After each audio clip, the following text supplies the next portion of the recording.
geçen herkesi bir kez daha huzurunuzda saygıyla, hürmetle anıyorum.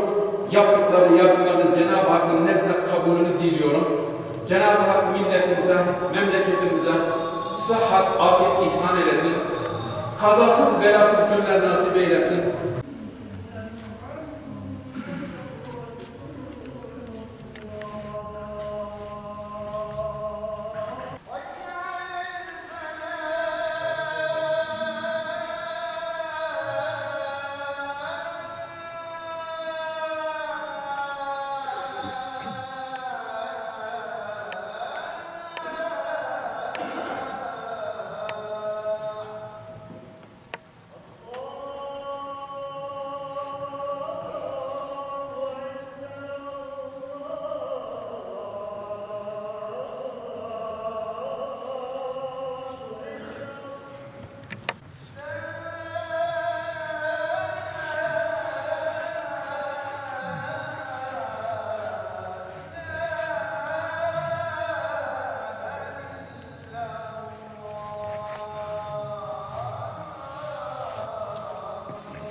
Ebeden ve dâimen la ilahe illallah Muhammedun Resulullah.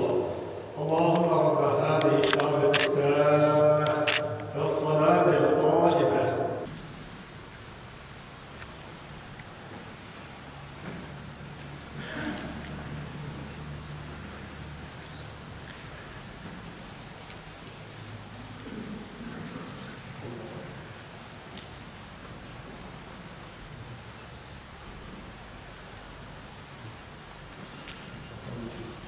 إن الله وملائكته يصلون على النبي الله أكبر الله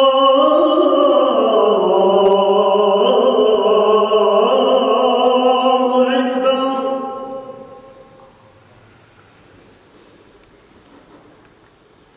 Faydasız işleri terk etmek kulluğun güzelliğindendir.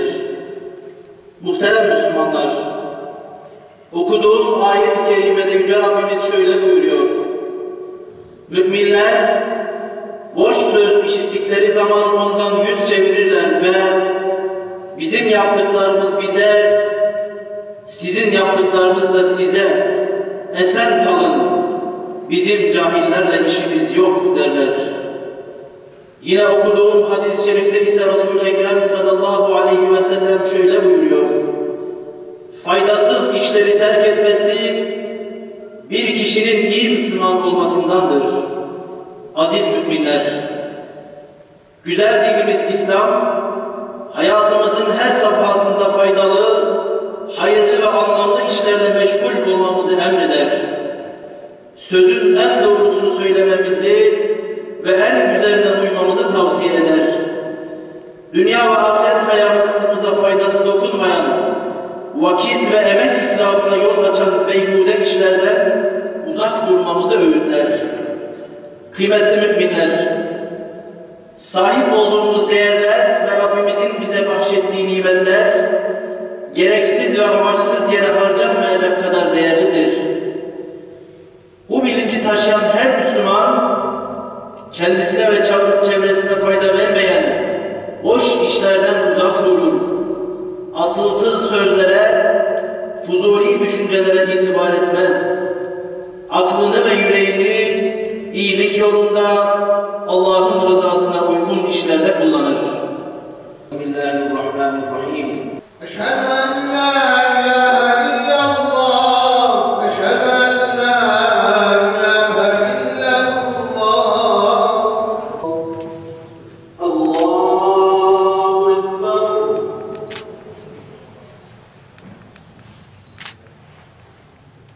Elhamdülillahi Rabbil alemin. Errahmanirrahim. Maliki yevmiddin. İyyâke na'budu ve iyyâke nesta'in.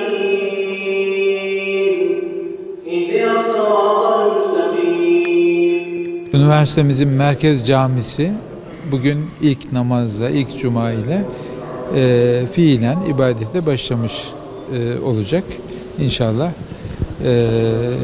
3 yıla yakın bir zamandır inşaatı devam ediyordu.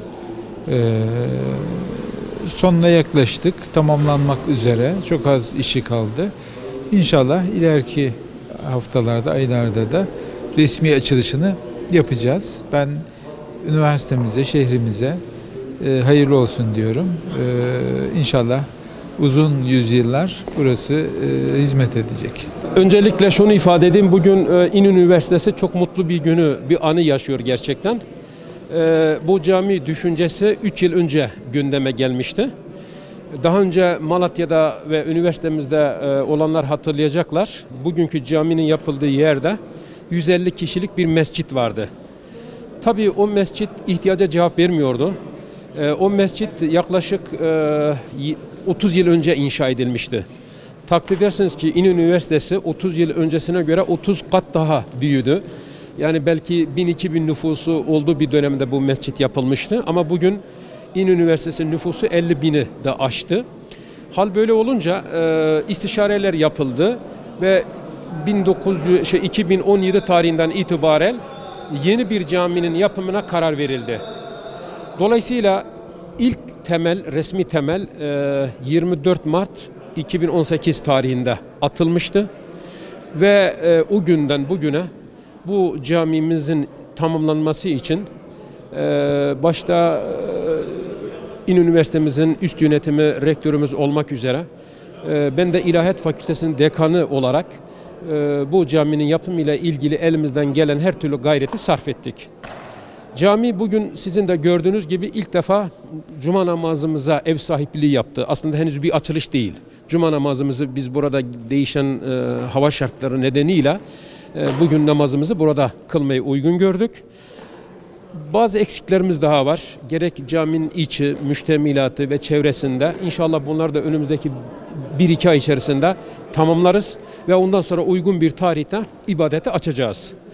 Caminin bünyesinde neler var? Esas önemli olan bu. Biliyorsunuz İnönü Üniversitesi bir eğitim kurumudur. Aslında bu cami de eğitimle zenginleştirilmiş bir özelliğe sahip. Önce şunu ifade edeyim. Bu caminin bünyesinde belki 100.000 ciltli olan bir İslami ilimler kütüphanesi bulunmaktadır. O kütüphanemiz de aşağı yukarı tamamlanmak üzere. Okuma salonlarımız bulunuyor. Toplantı salonlarımız burada olacak inşallah. Ayrıca vatandaşlarımızın, özellikle üniversitedeki öğrencilerimizin daha rahat, hijyenik ortamda abdest almaları, temizlik yapmaları açısından son derece modern, uygun ıslak mekanlar, temizlik mekanları, abdest yerleri hazırlanmış oldu. Ve böylece sizin de gördüğünüz gibi camimizin güney ve doğu istikametinde, kuzey istikametinde çok da geniş hareket alanları bulunmaktadır. Yarın öğrencilerimiz geldiğinde inşallah buralarda hem cuma günü hem diğer günlerde boş kaldıklarında gelip caminin bünyesinde hareket imkanını bulacaklar. İsteyen ders çalışacak, isteyen kitap okuyacak, isteyen diğer sosyal etkinliklerde bulunacak. Böylece İnönü Üniversitesi İlahiyat Fakültesi Uygulama Camii hem üniversitemize hem bölgemize belki de Türkiye bir ilk olarak böylesine eğitim öğretim ağırlıklı bir mabet olarak hizmet vermeye devam edecektir inşallah. Tabii ana şeyi buradaki kütüphanenin varlığıdır.